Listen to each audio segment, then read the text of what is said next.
Hey, everybody, welcome back to the Balance Thrives podcast. I am your host, Kirsten, and today I'm happy to introduce you a very special guest. So, why don't you tell us who you are and what you do?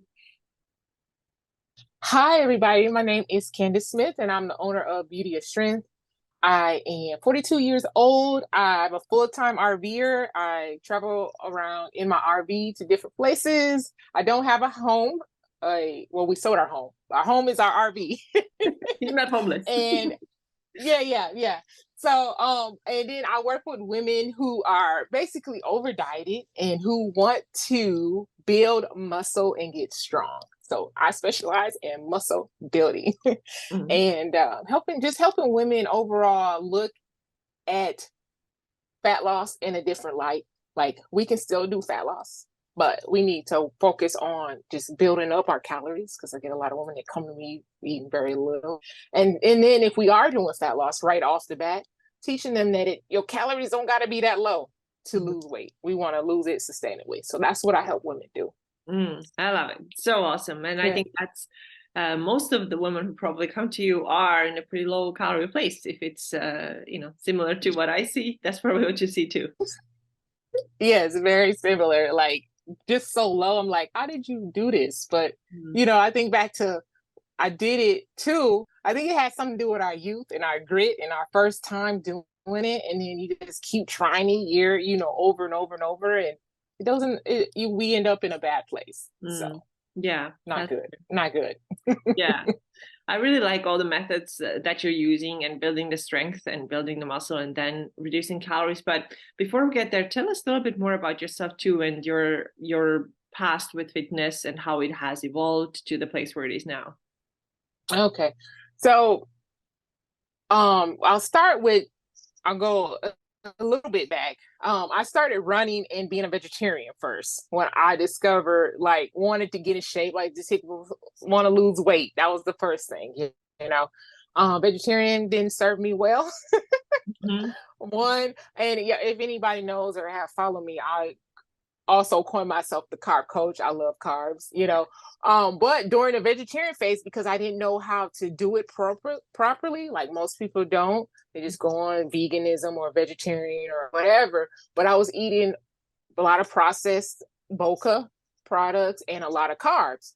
So I was not actually losing weight. I was just staying the same or gaining weight, and then running, a lot of running can be stressful on the body. So that's what I was doing for a good while.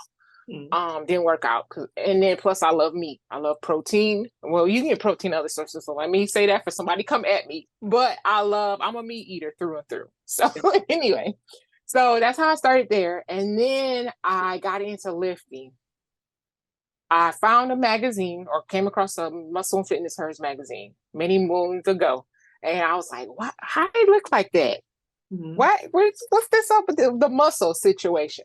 So I started lifting. I started following programs from like Muscle Fitness Hers, even the regular Muscle and Fitness, Oxygen magazine. I started my weight training that way. I started dabbling in weight training like in college, like early years of college, but I didn't take it serious. So I came across the magazines. Then I started lifting. I joined a powerhouse gym that was like bodybuilder focused, powerlifting focused. And then it just took off from there. And I was like, I'm gonna date myself. That was like 2002. Mhm. Um, and I started the running thing in like 1998, 1999 or something like that. Mhm. And then the lifting. And then I discovered the fitness competitions, like a few years, right, several years after getting serious about lifting, and getting any more serious. And I competed in the time because it's been so far, like before we started recording, I said it's been so long ago, and I'm kind of like lost on the dates almost. I think 2010 through 2014, maybe 15, I competed, did several shows. Mhm. And during that time, I finally gave it up. Long story short, I gave competing up because it messed up. I'm strong in my mindset about my body overall, but Mhm. the food I started developing eating a disorder eating. I won't say eating disorder, but disorder eating, and they're starting to recognize I had a big time orthorexia, Mm. extreme with food Yes. and fitness. So he's like, yeah, you're not here. Like, yeah. Been there. So, so I had to get out of it. And that was probably around 2016. I said, no more competing until if I ever thought about going back till I was completely healed with food, which I am. I did the work to, and I talk a lot about this in my work, is that about food freedom and being able to eat foods that you love. Yeah. Of course, not just the junk, but everything, junk food in reason, being able to include those things without being bad or good, all or nothing, that type of thing. I went through the process of gaining the weight because I had to, which a lot of women struggle with. You know, if you've been depriving your body for X amount of years or however long, you can't expect to heal your relationship and not put on weight. So I did that for a long time. And I also discovered, because I used to do real rigid meal plans, clean eating, all that type of stuff. I got discovering people in the industry that was teaching more of a flexible approach with nutrition, and just educating myself around nutrition. On the other side of clean eating is flexible eating, flexible dieting. People know what is that. If it fits your macros, but they got way left, way far with the if it fits your macros. It went too far to the extreme. But anyway, so long story short is that's kind of, and then I evolved to, after I healed myself, then I decided, okay, now I can shed some of this weight that I put on the right way. And over the years, I've been in and out of builds, which is another word for it, is bulks, surplus, maintenance, cuts, various cuts. So where I'm at today is a product of learning from my mistakes, or maybe, not necessarily mistakes. We didn't know better when we was doing that stuff, but it makes me who I am today as a coach. That's not the way, and let me teach you the right way. Don't do what I did, and just evolving to. It takes a while to change and build your physique and get, whether you want aesthetics, they will come with stuff, come with proper training, proper eating. But if you are really focused on aesthetics, ladies, it is a process. It's not like you're gonna cut for 12 weeks and look, boom, your arms banging, your back muscles banging, you got bubble muscles. It's been years to get where I am with my physique, or any physique that you admire that they muscles are showing. Exactly. And I hear that you started 2002 or something when you got into lifting. So that's 20 something years, right? Yes. Yep. So that is a long time. And this is not to say that, you cannot change your physique faster, but like it's really, it gets better every time, right? The more you get, better. It really does. So it's been a long process. I'm curious, did you have a coach during when you did the physique competitions, and also later you said you had to heal your body from over dieting, competing too much? Did you have coaches during any of these times? I did. I had some okay coaches and then a great coach. My last two coaches were really good as far as more flexibility with competing. Is a little bit more rigid. I'm not gonna say like it's not, and you only there for when you get to low body fats. It's only like the last couple weeks or whatever, if you're doing it right, especially as a natural athlete. But I had not so good coaches and then really good coaches towards the end. So it evolved from being over dieted with the wrong type of coach, and then being, as I was moving into that food freedom, even before I started working on myself with the healing of the relationship with food, my last two coaches, it was more of a flexible dieting approach. So I started to learn how to fit foods that I enjoyed. I didn't have to just eat white fish. I could have other things like that. I didn't have to stick to one vegetable for entire prep, things like that. Was able to eat fruit. They're like, I went years without fruit. So I had some coaches for that. And then when I got into no more competing, it was just me. I was, nutrition certs, reading up on, like, let's see, Lane Norton, Alan Argon, Girls Gone Strong, all those though the same folk Mhm. Yeah. is how, you know, I evolved in just studying and reading. I love this stuff. So I had let me learn for myself versus somebody telling me how to do it. And you know, so Yeah. How many competitions did you do? Do you remember? I'm mm. curious also if you're I think I did 5 or 6. And okay. they wasn't always back to back.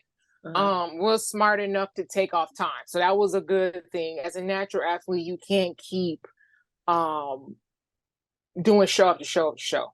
Hmm. So I know a lot of people do, a lot of natural and enhanced athletes, Hmm. but even them, you shouldn't. No one should be boom, boom, boom, boom, boom. It's just so hard on the body and it eventually catches up. Yeah. So I did have builds in 30 bucks. Don't recommend. You Right. know, 30 bucks mean I ate with no guidelines. Yeah. And I gained more fat, which is hard to come off when it's time to cut. Hmm. So it is advantageous to do it structured and smart. Hmm. Hmm. Definitely. It's kind of like reverse diet too. It's not just like go eat everything and anything you can as much as you can Right. into your body. There is strategy Yeah. that you have to follow if you want to do it correctly. So I think Right. similarity here. But did you notice the more shows you did, the more adapted you became, or were the breaks long enough in between for your metabolism to recover in between the shows? It was actually, I say this is thinking out loud now about it. They were long enough Mm-hmm. to adapt. I only did like two, maybe a year, well, out of the 6, two twice, and then the other ones were separate, but they were spaced apart. It was like beginning of the year and towards the end of the year. Yeah. So Okay. yeah, That's good. yeah, yeah. And so now I see your focus is mainly strength. Honestly, when I think about your brand and you, what's the first thing that comes to my mind is just strength. Strength. Yep. You don't talk a whole lot of like, you know, getting smaller, weighing less. I hear the word scale or body weight quite rarely. So Mhm. like that, it's like I get the sense of like very much like empowered approach. So why do you feel like this is so important for women to focus on the strength aspect? One, they haven't. So that's the first thing. And then muscle is so important, whether aesthetics or not. If having muscle in your frame is going to help your metabolism, help you have a better quality of life, help your hormones, help your mood, your energy. I mean, it's so empowering to me more than always dieting. I'm not saying you can't cut body fat, Mhm. but if that's the only thing you focus on, and a lot of our ladies say, what do they say when they want to come? They want to work with us. They want to be lean, or I want to be toned. But lean is different than skinny. Yeah, So yeah, it it it is, if you constantly diet and you don't train the right way, you just a skinny version of yourself. And hmm, you actually don't have strength because you didn't focus on during your diet. You didn't focus on lifting weights. Maybe you lifted a little bit, and we know you may go to classes and you may do random workouts during that time, but you're not actually building or maintaining your muscle the right way. hmm, So it's clients, our women that come to us, don't need more with fat loss at first, hmm, hmm, yeah. most of the time. Ah, that's You've been told, you don't need me to tell you how to do cardio because you've been doing cardio up the hook just so much, yes, and yes, diet is so much. So you need a different approach. right. If Oh, you say you want to have muscle and have visible muscle at rest or flexed, whichever, whatever, yeah, it requires strength. It requires muscle. yeah, So yeah. Okay. Actually, now I'm getting really interested in your approach to building muscle and then leaning out because there are different approaches. So what I see some people do is I think if you do it on your own, if it's like an average person who doesn't know how to do it, the most common sense will tell you to start cutting calories immediately. And a lot of coaches do that too. But then there are other coaches who are more like, let's build you up a little bit before, give you like a little priming phase. So I'm curious, with your coaching, how do you do it? If somebody comes to you, they actually do want to get leaner and lose a little bit of body fat. How do you start them? Well, it depends. It's the history. Was you last 3 months ago trying to lose weight? Even mentally or like actually doing it. So if it's been not a long time since you not tried to and try, because people kind of act like they going in with a cut, They like did they their other saying, cut. yeah, or halfway through the week. So you're not being structured and intentional with it. And that's not the way. People that die and fit, like I said, mentally or I guess physically would be the other, actually doing it and are always thinking about it. So if they're open to it, and maybe we won't work together if I say, can we spend a couple, like 2 to 3 months, maybe let's just establish some maintenance. Let's just hang out and eat more food. Yeah. Let's do that. Can you do that? Do you, and if you, bring them on for the ride or get them on the same page and get them understanding why you don't want to just go back here. Yeah. Back to cutting. What's different now? You wasn't staying on your cut by yourself. So how you, what? I can't make you do it if you're signing up for me for fat loss. And if you've been struggling to stay in a fat loss phase, why would you want to start it right again? So, or implement it again. So give yourself a few months, 3 months. Get some work with me for 3 months. Or shoot, even a month.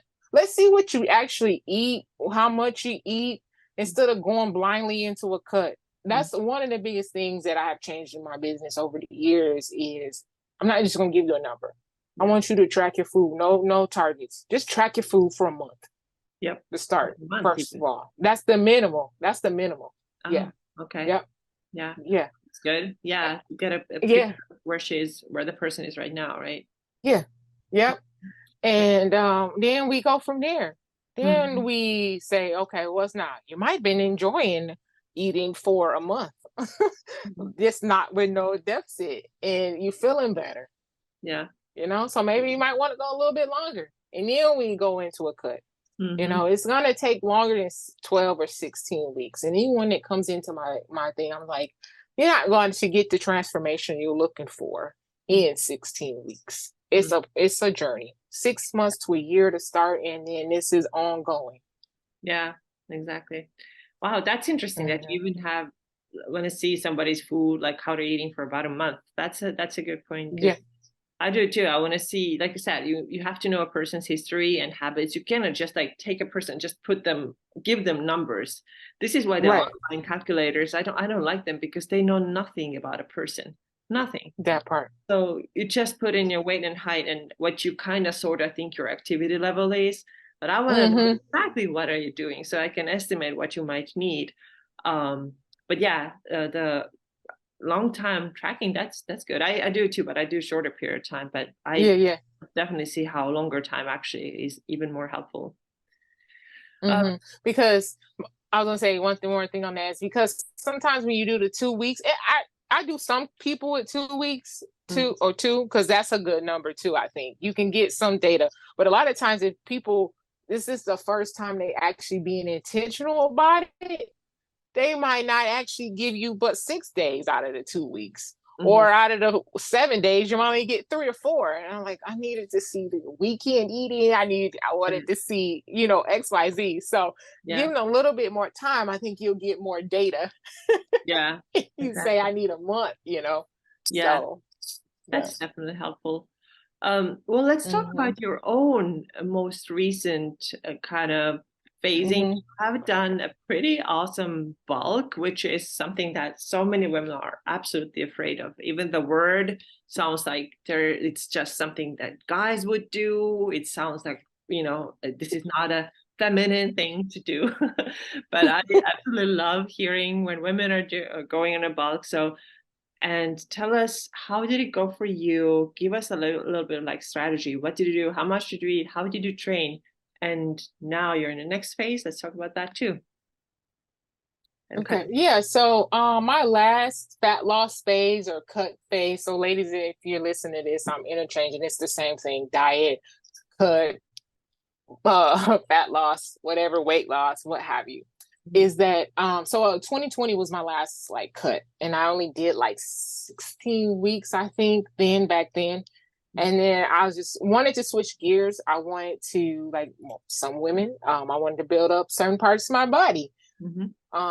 So I spent the last 3 years building and eating in a surplus, another exchange, building or surplus.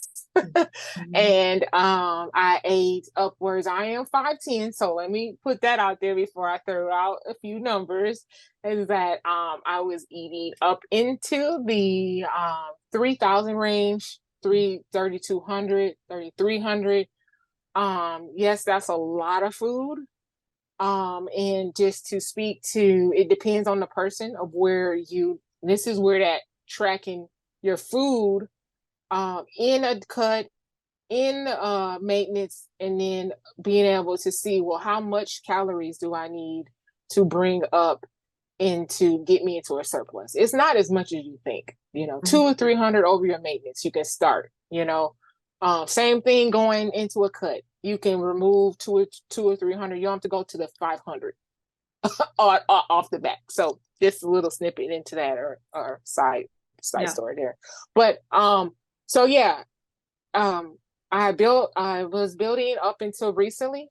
I think last month I started a small cut off of actually I was in maintenance. So let me back up. So in between the last cut to the build, I did go in and out of surplus and build. Just bring, because your digestion, or eating a lot of food and just wanting to just hold right here, and I don't want to gain any more fat Mhm. situation. And that's part of it. Since I said that gaining fat is part of it. Now I'm not saying get sloppy. I've done messy bugs before, as I was eating without any structure, eating with abandon, you know. So I was just paused and I was okay, and then go back into a build. Sometimes I stayed in maintenance for longer than a surplus. So it was just a process over time of in and out of different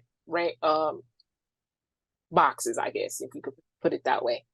Mhm. And then, like I said, I just started cutting, and I only took like 200 calories off of my maintenance Mhm. Okay. calories. And what's that? It's so good because it means that your deficit is in high 2000s, isn't it? Yeah, yeah. It's 24. It's 24. 2,400. Whew, all right, Yeah, 2400 is your deficit. So this is what so many women yeah. eat in 2 days, right? Wait, what was that last part? But a lot of women eat in 2 days like 2400 calories because they eat Yeah, 1200 a day, yeah, right? And yeah, they've been yeah. eating like this for years. And Yes. this is like 2400 a days where you are losing body fat, which is only speaks like Mm-hmm. how high and flexible your metabolism is because you have built it to be this way, Yes. right? Yep. Anyways, Yep. And sorry, I was just and then I will add, mind blown, mind right? blown. Yeah. So so even in that, like, if I decide to bring it down a little bit more, I will increase activity Hmm. smartly. And that'll be in the form of walking or maybe some zone two cardio. Hmm. But it's not doing I don't always like do both, like activity and cut. Hmm. Sometimes you do, sometimes you don't. But it's all like done in a smart, strategic way, you Hmm. know. So yeah, it goes to show you. I mean, if you do yourself right, do your body right, Hmm. no one wants to. Only people that really should be around 1,200 calories, it maybe is a 5 foot person, Right, an a older person probably. five or four, or an older person, or somebody that's 5 foot. Hmm. that don't barely have muscle, or 4'10", 4'11". I have come across people like that. I mean, there's short people in the world. They don't need as much calories as a 5'5" person, 5'6". But most women, and it building muscle, even that small person will be eating a little bit above 1,200 calories. I don't Yeah. say no one never eats 1,200, but a lot of people don't need to be. Yeah. That is true. 1,200. Yeah. Yeah. And Yeah. then it's how you never build muscle too, because there's no building material at all. How do you build that thing? Yeah. Yeah. Yeah. For Yeah. What are sure. your goals with your current cut? Any specific goals? No, just cut the. I mean, I want to see what I built over the last 3 years. Worked on of course, my upper body. My upper body is a good responder. And my legs have changed. That was my biggest thing. My legs and my glutes over the 3. That was the biggest focus, to get them, a little bit more muscle, rounder glutes, things like that. Yeah. So that's it, just to see what the work that I put in That's awesome. You guys over. really amazing results. I'm absolutely sure. Um, Tell us a little bit about your lifting numbers. I think they're very, very impressive. But again, before you even mention numbers, I want to say this has been 20 years in the making. So you didn't start lifting yesterday, right? Right. So Yeah. blow our Yeah. mind now, please.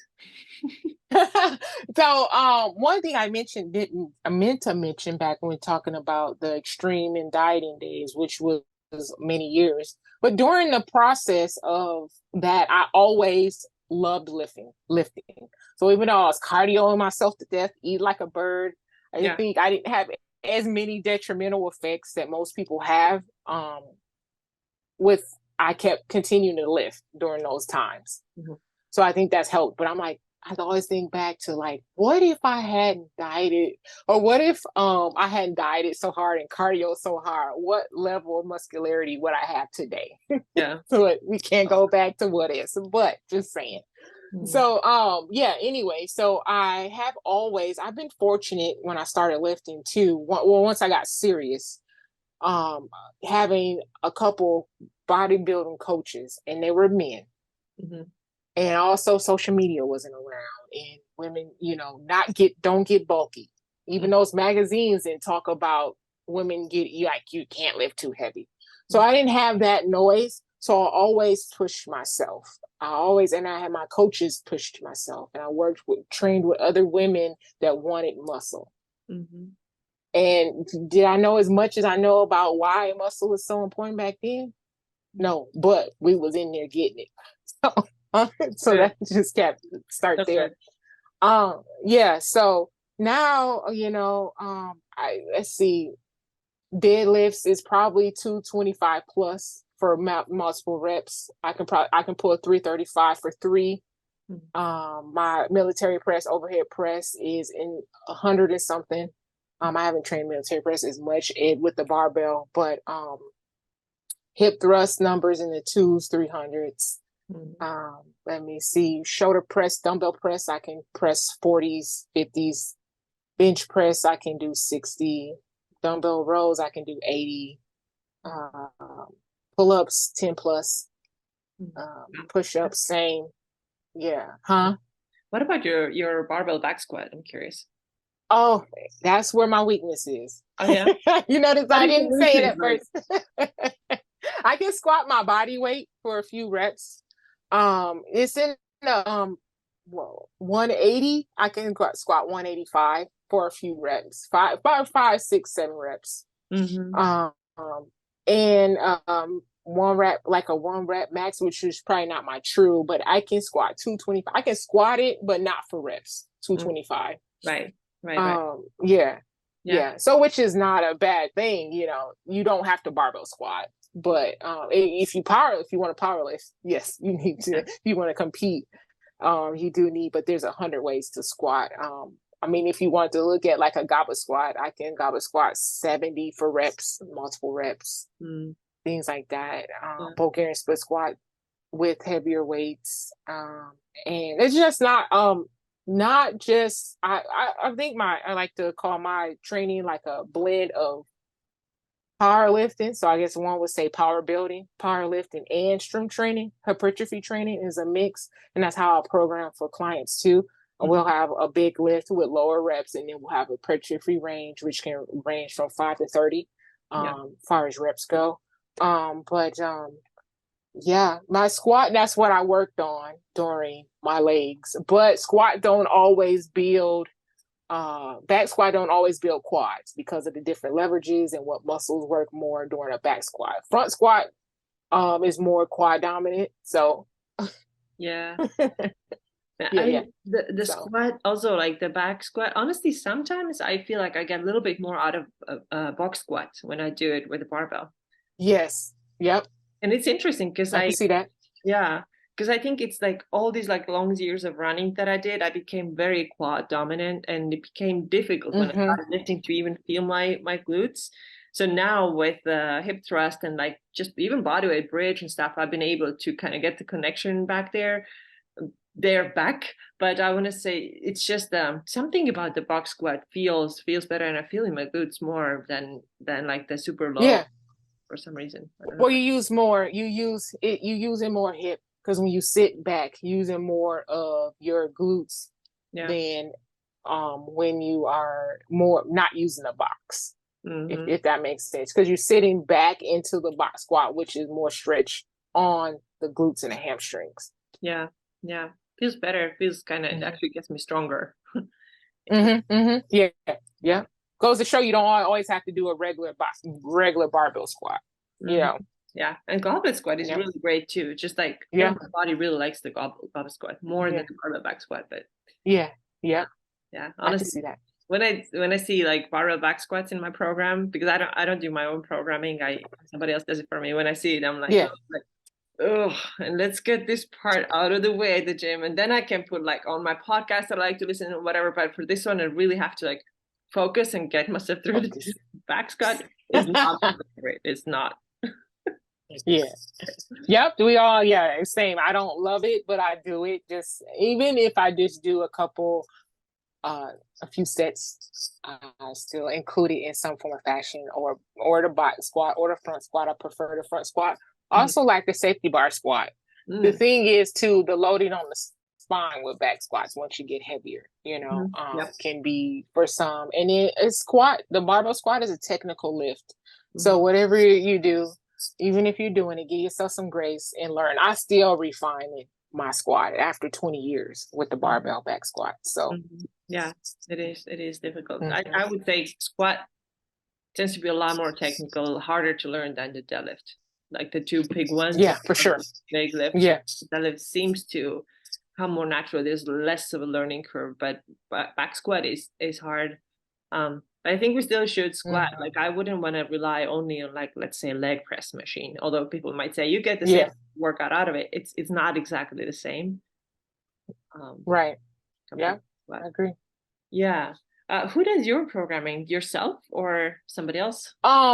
So myself, right now, but I have signed up with other coaches or other coaches DIY programs. I've been training so long. Coaches need coaches. So even if I'm buying like a one-off program, it's still that coach gave me a program. Yes. So right now I'm kind of just doing my own, but yes, I have bought and done other coaches in the past. Mm-hmm. Yeah. So tell Yeah. us, who is your ideal client? Who is the person that you like to work with the most? Mm-hmm. Women that's not afraid to lift, of course. So I prefer to have prefer yeah, I guess it is a preference, right? Yeah.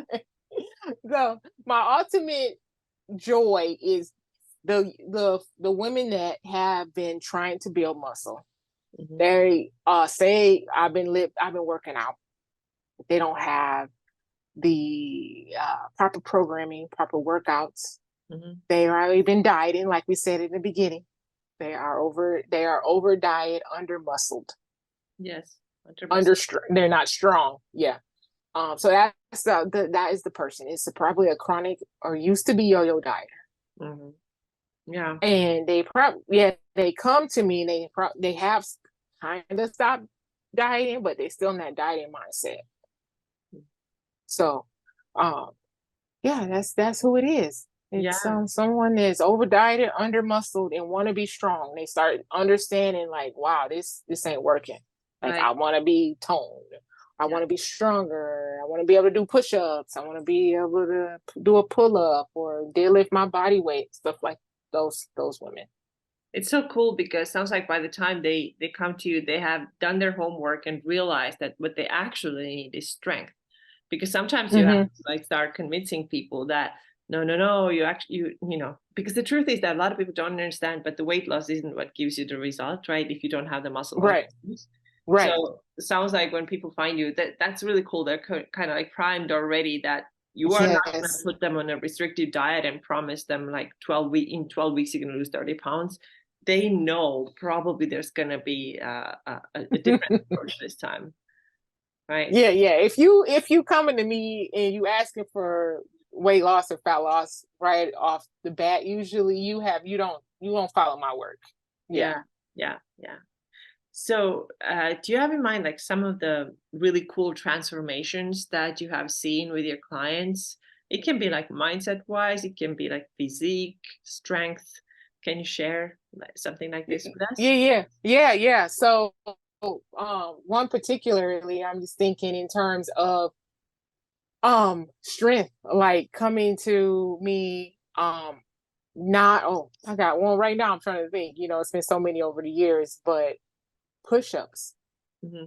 starting from like not on the ground to being able to do 10 proper push-ups. Hmm.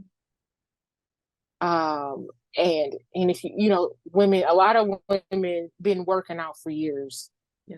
and I'm not saying the push-up is all the be all in be all, what's the phrase? And all End be all all. be all, there we go. Yeah. So that is a huge transformation because a lot of women do want to be able to do multiple push-ups. I Mhm. ain't saying you got to do 20, 30 or something, Right. but you want to be able to string together up to 10 at least. Yeah. Yeah. Mm-hmm. Yeah.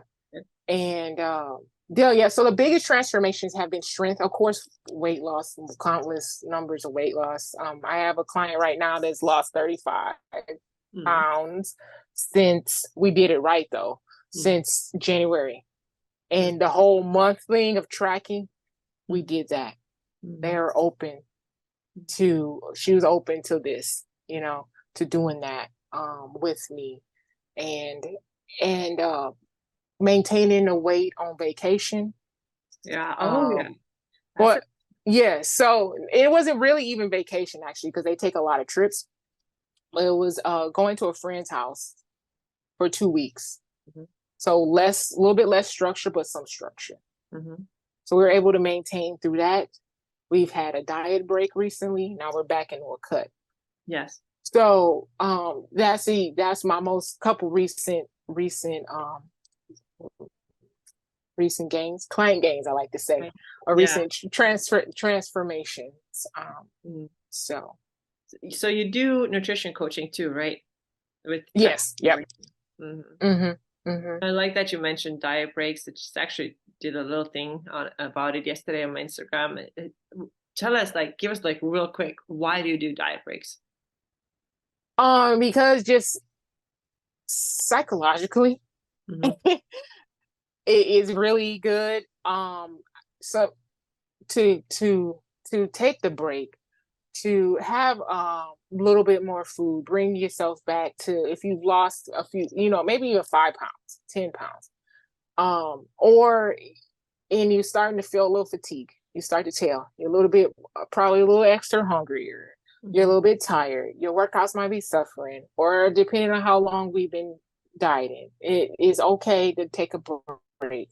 Hmm. Depending on the season, Yeah. like the client I just mentioned, we're back into the cut, but we're going to bring them into but I'm looking at my calendars right here. I'm gonna bring them into another break over the holiday. Yeah, exactly. Yep. And so because it is more challenging especially in this client, she has several trips planned and whatnot. So why try to stay if it's more challenging? That's another thing. And I don't know if we talked about this, but it is, when's the best time to be in a cut? Like if you always doing, if you travel a lot and you don't have access to control your meals as much, you might want to break. Yeah. You know, yeah. If you're going on vacation, if it's holidays, if it's a lot of stress going on in your life, take a diet break.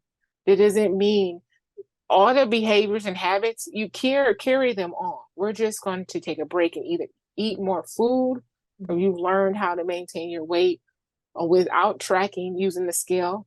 It'd be a perfect opportunity to even practice that. Yeah. You know, not tracking. The diet break is just so psychologically and physiologically okay to do. Yeah. You know, this a long process, ladies. You shouldn't be worried I'm gonna lose all my progress. Because if you did, then we wasn't doing something right. If you feel like that. Yeah. Yeah.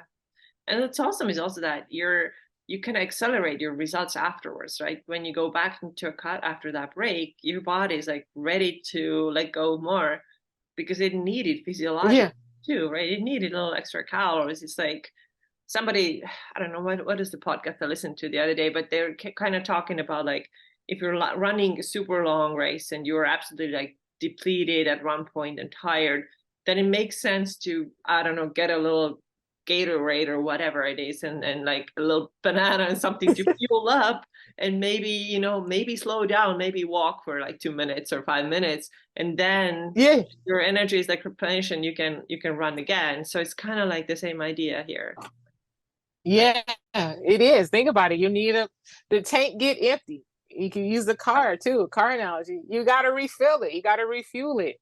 Yeah. So why wouldn't you want to do that for your body? I don't know anyone that don't want to eat more food for a little, But people just say this.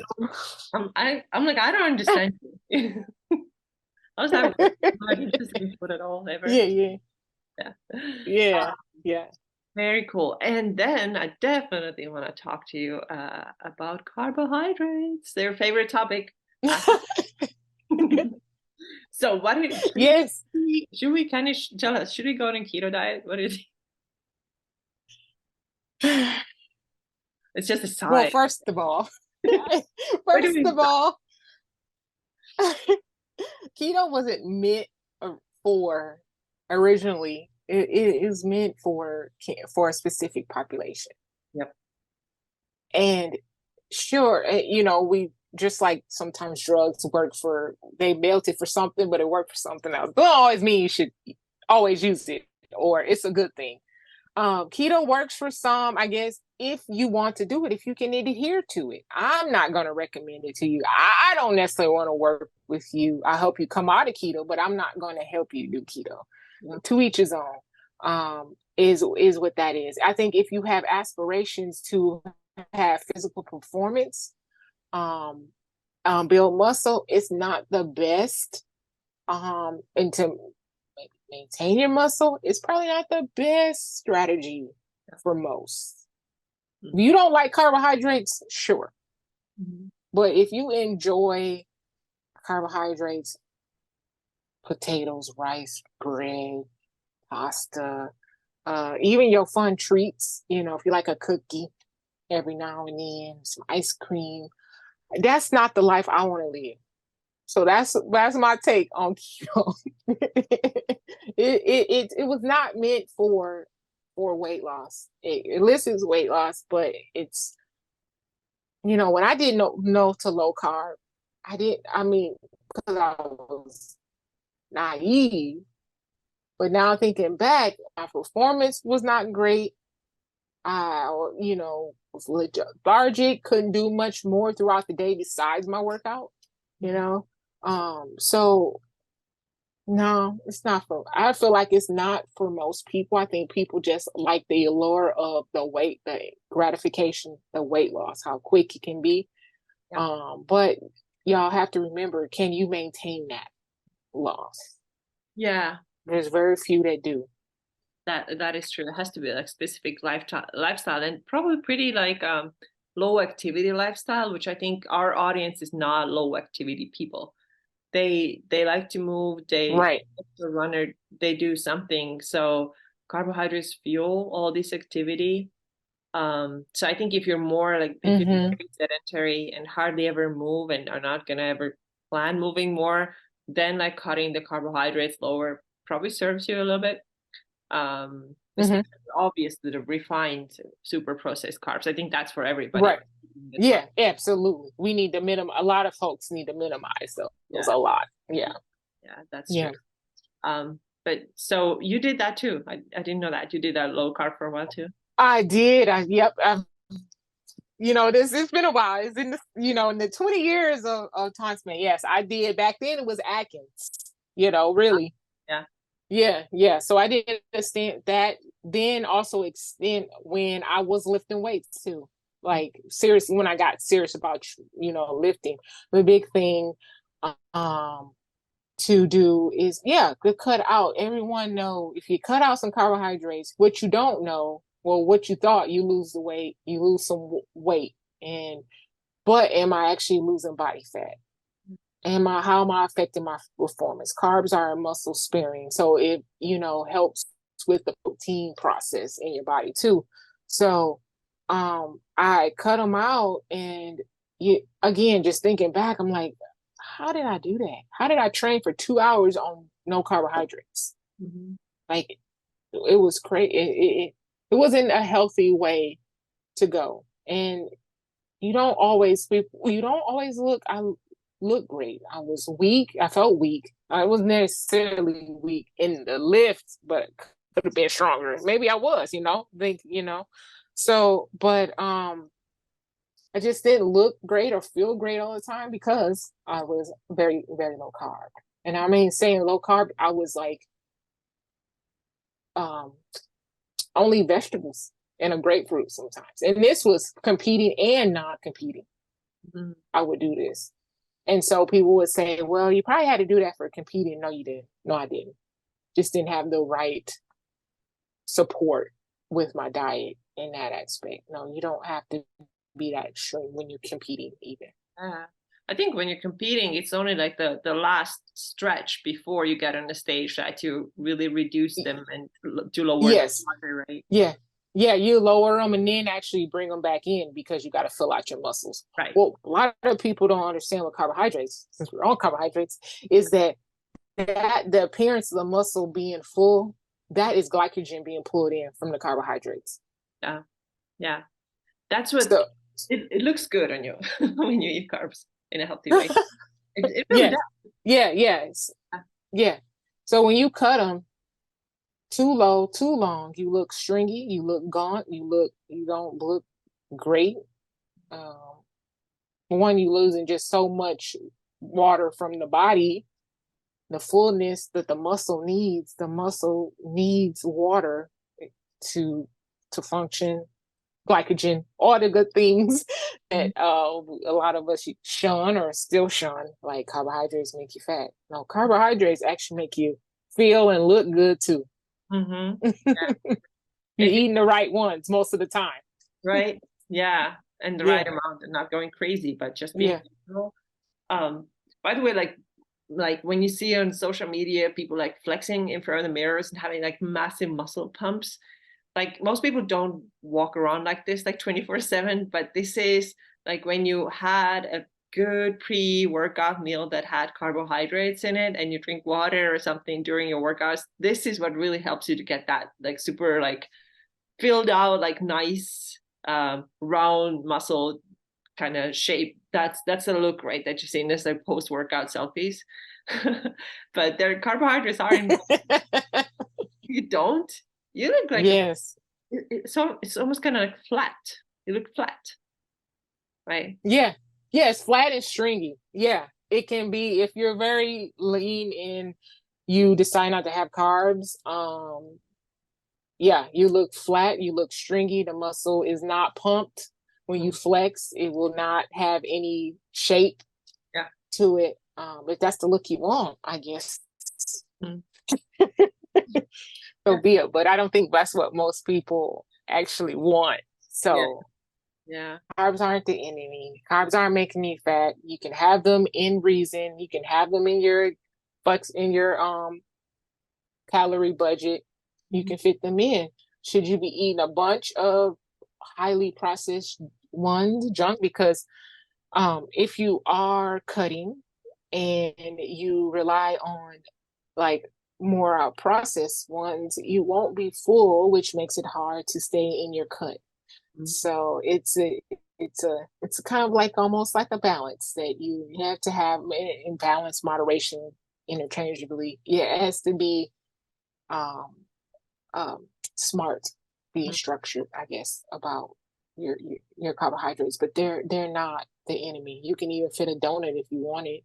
Make sure you eat all your other things first. If that's something you really enjoy, ladies, you like the donut, but let me say this, a donut is just not carbs. It's just as much as fat It's also true. as carbohydrates. Hmm. So when you say, yeah, so when you say I'm cutting out carbs, no, you cut out, please be smart about this, because what you really cut out is junk food that is just as much, sometimes can be higher in fat than carbohydrates, or equal. Hmm. Pizza, donuts, cookies, candy, those types of things. No, yeah, absolutely. Should be eating a lot of less of those. Hmm. But your rice, your potatoes, your fruit, your vegetables, those things are carbohydrates. Yeah. And you need those things to have a balanced plate, a balanced mind, a balanced body, Yeah. So. Hmm. Yeah, that's what always kind of amazes me when people say, I just cut out all carbs. I'm like, all? Like, why do you say all? Because a lot of people, what actually Carbs. mean is what you said too. Yeah, pizza and fries and all that. I'm all for it. Cut them out then if you can. And it's fine. It's a good choice for you, but don't say that I'm cutting out all the carbs, because not all the carbs are like Oh, you, right? Yeah, seriously, right. don't have Yeah. that extreme. Yeah. Okay. Yeah. Cool. Yeah. Tell us, how can people work with you if they're interested? Find me on the gram. That's where I hang out the most. Mhm. My website as well. Beauty of Strength is my handle on. I'm sure you put all this in the show notes, but Mhm. I am on Beauty of Strength on Instagram, and then my website is my name, CandaceRSmith.com. So you can find me there. I have a couple of ways you can work with me. I have a training subscription. I have a one-on-one course, one-on-one nutrition and strength coaching, and I do virtual personal training. I do sessions with clients, taking them through the workout Oh, live on Zoom platform. Yeah. So is it like yeah. a Zoom workout that you're doing? Yeah, well, they do it. I'm coaching it like if we was in a personal training in Yeah. person. Yeah. I have done group fitness on Zoom too. But right now it's just usually one person, one-on-one, not taking them through the workout. They have the workout in my app. They get to see it before, and then basically I'm cueing like if we were in the gym, That's, um shooting them through the workout. Some clients I physically have to demo stuff, and then some that come already know, they just need that accountability and support and basically form checking. um then I'm sitting at my desk just like this and just making sure they do everything right, and that's that. that's cool, because that's really the closest you can get to actual one-on-one in-person training, which has gotten, with Mm. recent years, it has almost like disappeared. I mean, you see a little bit of it, but it's not as much as before. Yeah, yeah. Literally offer like this, hey, in real Hmm. time we're going through your workout. I think that's super valuable, especially if you are somebody Yeah. who's you're not very sure about your form, but you want to make sure that you get it right to prevent injuries and get most Yep.